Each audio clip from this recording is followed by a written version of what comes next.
حضرت مونږ وګورو تاسو مزاج چې کوم دی دا د مکالمې دی د مناظرو نه دی خو نن سبا دور کې چې کوم مناظرې کیږي نو دې مناظرو ته تاسو په کوم نظر باندې ګوري د دې مناظرو فواید څومره دي نقصانات څومره دي بل بیا په تیره کومه وګورو د علماو ترمنځ چې کوم دی کم د پنځپیر شو یا دیوبندي شو یا چې کوم دی اهل حدیث شو د دې په منځ کې اختلافات دې ته په کوم نظر ګوري یعنی دا اختلافات تر دومره حد پورې بړو شوي دي چې یو مسلک والا بل مسلک پسې مونځ دا وایي چې د پسې مونځ نه کېږي نو دغې ته تاسو په کوم نظر ګوري اولنۍ خبره د مناظره داسې یو لفظ دی چې ډېر زیات زه به یم چې مقدس لفظ دی بهترین لفظ دی خو نن سبا دور کې دا د جګړې د نفرت د بې اتفاقۍ یو ټرم او اصطلاح ګرځېدلی ده صحیح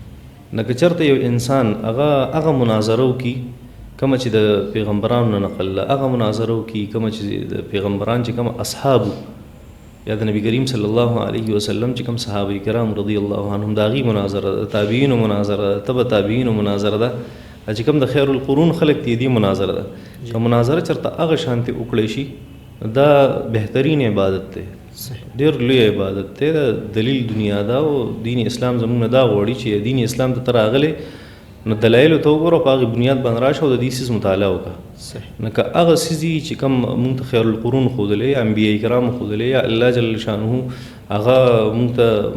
هغه لفظ د مناظرې د دعوت په لفظ کې هغه ښودلی دی چې دا په حکمت سره کوئ او ډېر په ښه نصیحت سره دا کوئ نو بیا خو بهترین عبادت دی خو که داسې نه وي چېرته داسې لکه څنګه چې نن سبا سړی دا اصطلاح د مناظرې دا استعمال کي او ذهن ته فوراً دا خبر راشي دا د جګړې نوم دی دا د نفرت نوم دی دا د دې فتوو نوم دی د فتوا بازۍ چې د پسې مونځ کوئ او د پسې مونځ مه کوئ دا چې کله د نفرت اصطلاح جوړ شي زه یم چې دې نه بیا بدترین لفظ نشته نو دې نسبتونو ته کتل پکار دي او د هغې نه پس دا فیصله پکار ده چې یاره مناظره ښه شی دی که ښه شی هغه نه دی بل تاسو یو خبره وکړه چې یاره نن سبا کوم دیوبندي او بریلي او پنجپیري حیاتي مماتي دا اختلافات دي نو څو ورځې مخکې یو پروګرام په اتحاد امت باندې او د الحاد خلاف یو پروګرام زه دلته راغلی وم پېښور ته نو په هغې کې ما ته دغه د اتحاد امت موضوع میلاو شوې وه په دغې ما خبره کوله ټول تقریبا علما کرام او طلبه کرام د مدارسو هغه موجود ولته نو هغې ته ما دا خبره وکړه چې یاره تاسو لږ سوچ کړی په دې مسله باندې چې زما دیوبندي بریلي اهل حدیث پنجپیري حیاتي مماتي ټول مې ذکر چې دې منځ کې چې کوم اختلافي مسلې دي هغه چېرته تاسو راټولې کړي چې دا څونه دي تعداد یې ته معلوم دی ما چې ډېر کوشش وکړي که نه 100 مسلې نشي را برابرولی 100 مسلې هغه نشي برابرولی یو طرف دا 100 اختلافي مسلې دي بل طرف ته 10 لکه مثال هغه اتفاقی مسلې دي تاسو چې دا اختلافي مسلې هایلایټ کوئ نو هغه په لکونو هغه چې کوم اتفاقی مسلې دي هغه ولې نه هایلایټ کوئ او پته لګي چې مونږ کې اخلاص نشته هر سړی هغه د خپل مکتب دپاره او د خپل مسلک دپاره او د څه دپاره لګیا دی دې دپاره نه دی لګیا چې دا د دین کار دی د دې دپاره لګیا دی چې یاره زما شی زما یو پهچان دی او چې هغه پهچان په مخه لاړ شي هغه پهچان په خلکو کې خور شي که هغه دیوبندي بریلي نومونه ما واغسته خو دا په کار نه ځکه مناسب نه دي خو دا یو لمحه فکریه ده چې په دې باندې سوچ وکړی شي او باقاعده په مدارسو کې په دې باندې دا یو کمپین پکار دی یو کوشش پکار دی داسې یو کوشش پکار دی چې د طلباو ته دا وویلی شي چې یاره اختلاف دا چې زمونږ کوم دی دا اکثر په فروعي مسایلو کې دی اولنۍ خبره دویمه مسله که چېرته په عقیده کې دی زموږ اختلاف نو دا عقیدې په تفصیلاتو کې دی په بنیادي عقیده کې نشته بنیادي عقیده خو زموږ الهیات دي نبوات او رسالات دي او دغه شانتې معاد دی او اثبات القدر والقضاء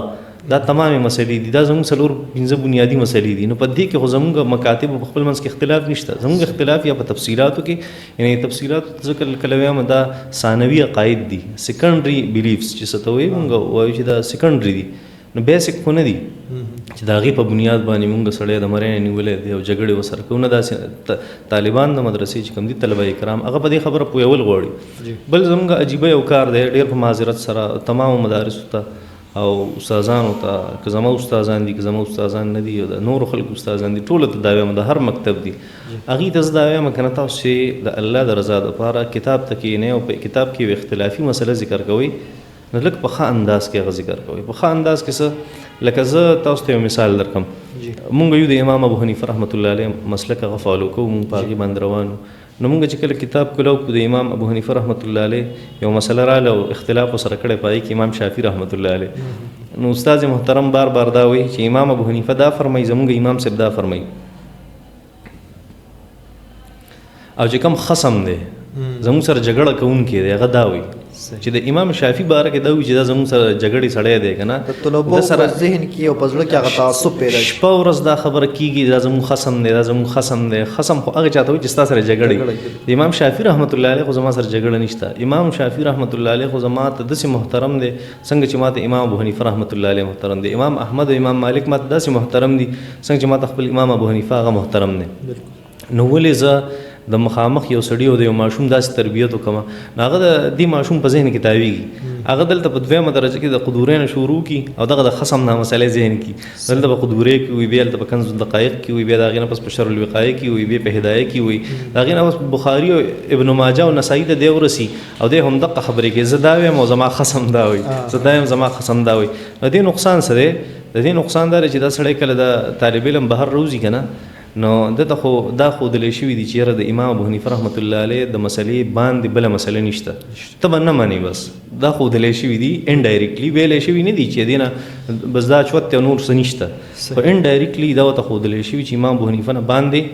بل څوک نشته او نه بله مسله منې. هغه چې بهر معاشرې ته روزي دا خو ذهن دا جوړ شوی دی، هلته خو صرف په سبق کې ذهن جوړ شوی، اوس دی بهر دا وایي که نه چې زما د پاسه څوک نشته.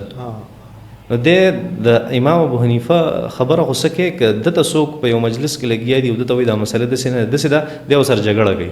ولې د ده ذهن داسې جوړ شوی زما نه باندې څوک نشته.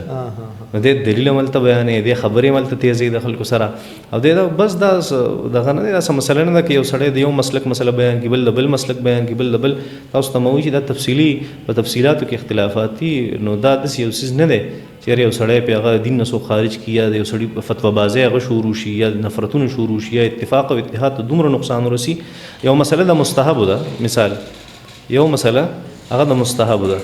او بل طرف ته که سوچ وکړي نو د مسلمان سره جګړه هغه حرامه ده او ته په هغې مستحبو باندې لګې د یو مسلمان سره اختلاف دونه حد ته ورسوي چې ګریوان ته ولې لاس ور واچوې، د هغه بېعزتي وکړې، په هغه پسې سپکې سپورې او غیبتونه وکړې. نو تاسې چلو که د مستحبو دپاره د حرام کار وکړو، نو دا د کوم ځای سنس دی او دا د کوم ځای عقل دی چې دا به فایده ورکړي معاشرې ته که دا به نقصان ورکوي. نو یو خبره دا ده چې زموږ پښتانه وایي چې یاره وایي ښکر ګټلو پسې تللی وم غوږ مې پسې بیلو، نو هغه شی دې جوړ شو که نه چې یو مستحب دپاره ما زه د حرامو مرتکب شوم. دا څونه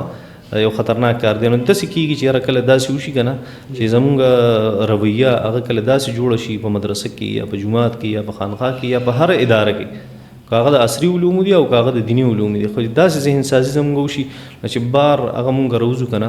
نو په مونږ کې بیا برداشت نه، بیا زمونږ دونه جذباتیان یو چې یو عام سړی مونږ ته خپله یو سیاسي خبره کوي یا مذهبي خبره کوي، مونږ له په هغې غوسه راځي. مونږ اگر چې د هغه شان چې کوم یو عام سړي کړي مونږ به هم کوو،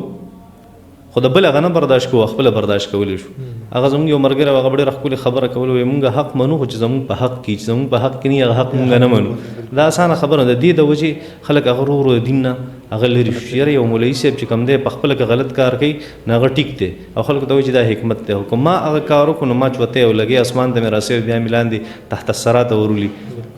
دې د وجې د خلکو نفرتونه هغه سیوا شو. بس الله جل شانو دې زموږ په حال رحم وکړي. آمین آمین. ډېره زیاته مننه.